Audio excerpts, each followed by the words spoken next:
So when we realize that the statement that the parents filled in the hospital placed in evidence, private evidence that was not it was not privy to the public. So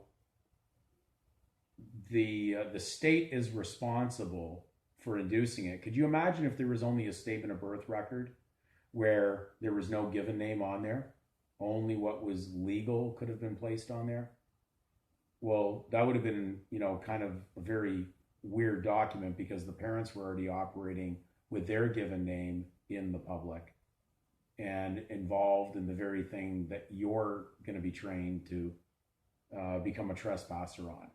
So we know that they were not going to do that, and they took the risk.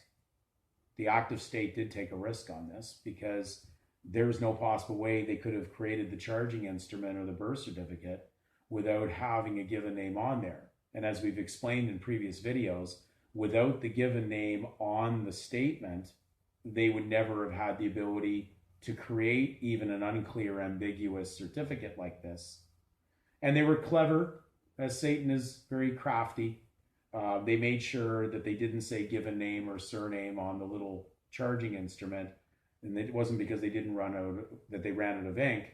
And that's why this is the same format that's on the docket at the courtroom. It's on the wall. It just says name. It'll just say, so if it's John Smith, it'll just say Smith, name Smith, comma, John. And it's not, again, because they ran out of ink. They could not definitely show evidence they trespassed on the given name, so they just leave everything unclear. And then they let the parties walk in. They have to have your private consent to show up to host the event of the charge that you're trespassing on public title. Okay? If we get this slowly in our mind, this is not going to be complicated. And when you consent to put your private name into the public, you therefore are showing up as someone at issue claiming what doesn't belong to you in title. The state had no way to lay charges on anybody without the given name being in there. So when you put your given name in the public record and you walk into that court, and I know many people said, oh, I'm going to be Christian name John or whatever the name is, and I'm going into the court and that's where I'm going in.